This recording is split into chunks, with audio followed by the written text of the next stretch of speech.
अस्सलाम वालेकुम स्टूडेंट, कैसे हैं आप सब? ठीक है, खैरियत से हैं स्टूडेंट। जैसे कि आप जानते हैं कि लास्ट टाइम हमने डिस्कशन की थी about the rejection of vital force theory. तो आज हम देखेंगे कि डेफिनेशन ऑफ ऑर्गेनिक केमिस्ट्री क्या है, और इसके साथ साथ ये भी देखेंगे कि बहुत से कंपाउंड कार्बन हाइड्रोजन भी इवन कैरी कर रहे होते हैं, लेकिन स्टिल वो कंपाउंड ऑर्गेनिक कंपाउंड में कंसिडर नहीं होते। तो ऐसी क्या रीजन? तो जी स्टूडेंट, जैसे कि मैंने आपसे कहा कि हम आज पढ़ने लगे हैं ऑर्गेनिक कंपाउंड्स के बारे में और ऑर्गेनिक केमिस्ट्री के बारे में। तो स्टार्ट करते हैं।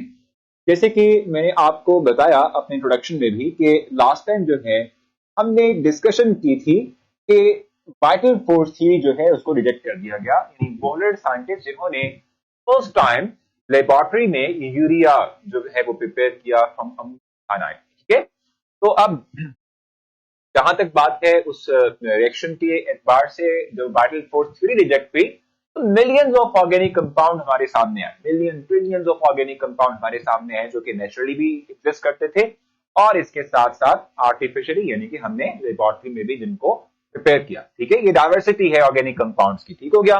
अब जब हम बात करते हैं इतने ज्यादा नंबर ऑफ ऑर्गेनिक कंपाउंड्स हमारे नेचर के अंदर मौजूद हैं, अगर हम उसकी डिटेल स्टडी की बात करें तो ये डिटेल स्टडी हमें बताती है कि बेसिकली हर एक ऑर्गेनिक कंपाउंड की जो बैकबोन है वो कार्बन है।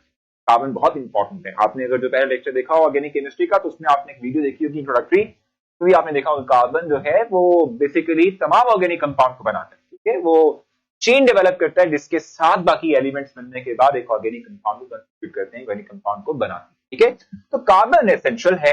इसके साथ साथ ये भी देखा गया कि हाइड्रोजन जो है, ठीक है, तो फिर इनकी बेसिस पर, इन पॉइंट्स की बेसिस पर हमने ऑर्गेनिक केमिस्ट्री की डेफिनेशन बनाई है जो मैं आपके साथ शेयर करूंगा और हम उसको एक्सप्लेन करेंगे। ठीक है जी, तो हम कहते हैं कि ऑर्गेनिक केमिस्ट्री है क्या? The branch of chemistry, branch of chemistry that deals with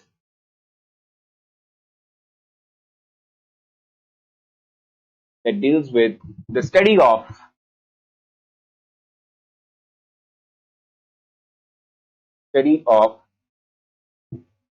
covalently bonded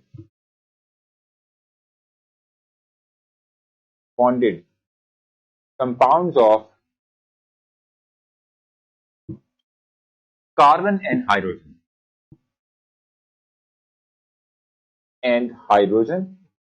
जिसको कलेक्टिवली हम कहते हैं हाइड्रोकार्बन।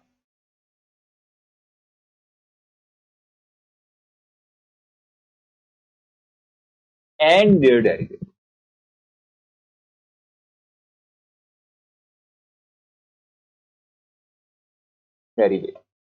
ठीक है, यानी कि हम कहते हैं कि ये वो ब्रांच ऑफ केमिस्ट्री है जिसमें कि हम डिस्कस करते हैं तमाम उन कंपाउंड्स को कि जो कार्बन और हाइड्रोजन के दरमियान कोवेलेंट बॉन्ड के बनने से मारिज़े वजूद में आते हैं, बनते हैं। ठीक है, और इनकी स्टडी को हम ऑर्गेनिक केमिस्ट्री कहते हैं।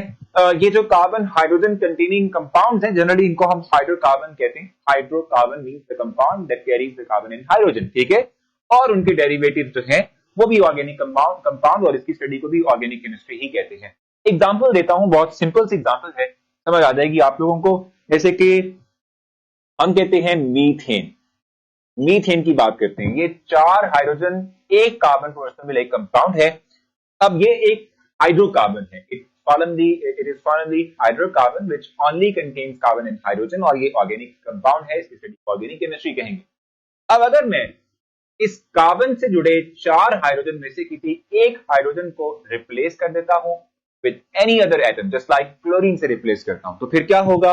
आई will get CH3 and then Cl, CH3Cl। ठीक है, अब जो ये रिजल्टिंग कंपाउंड हमने गेट किया है, that will be called as simple derivative of hydrocarbon.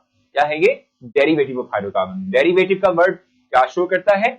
Derivative का मतलब होता है कि वो कंपाउंड जिसको हमने किसी एक कंपाउंड से डिराइव किया हो। जैसे कि इस कंपाउंड को हमने डिराइव किया है फ्रॉम दिस कंपाउंड, यानी कि इस कंपाउंड को हमने प्रिपेयर किया है from the parental compound which is hydrocarbon, ठीक है। इसीलिए हम इसको डेरिवेटिव ऑफ हाइड्रोकार्बन कहते हैं। ये हाइड्रोकार्बन है तो ये डेरिवेटिव ऑफ हाइड्रोकार्बन कहलाएगा, ठीक है। तो इनकी स्टडी को हम ऑर्गेनिक केमिस्ट्री कहते हैं, ठीक है।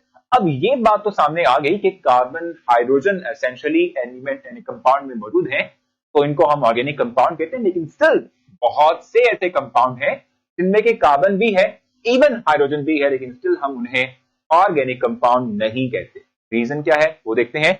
जैसे कि कार्बन के ऑक्साइड हैं, कार्बन मोनोऑक्साइड, कार्बन डाइऑक्साइड, ठीक है।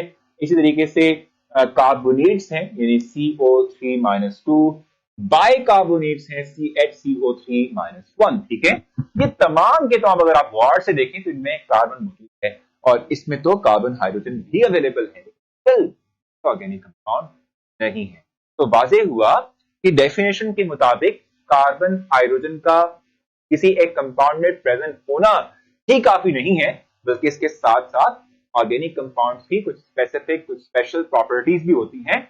जो कंपाउंड वो प्रॉपर्टीज शो करते हैं उन्हें ही हम सिर्फ ऑर्गेनिक कंपाउंड जो है वो कंसीडर करते हैं। सो ये ऑर्गेनिक कंपाउंड इससे नहीं है, स्टिल ये कार्बन हाइड्रोजन कैरी कर रहे हैं, लेकिन वो प्रॉपर्टीज जो किसी एक ऑर्गेनिक कंपाउंड में होती बनाती है किसी ऑर्गेनिक कंपाउंड को, वो ये नहीं शो। तो होपफुली ये पॉइंट आपने अंडरस्टैंड किया होगा, समझ आया होगा, ऑर्गेनिक केमिस्ट्री क्या है ये भी लर्न किया होगा।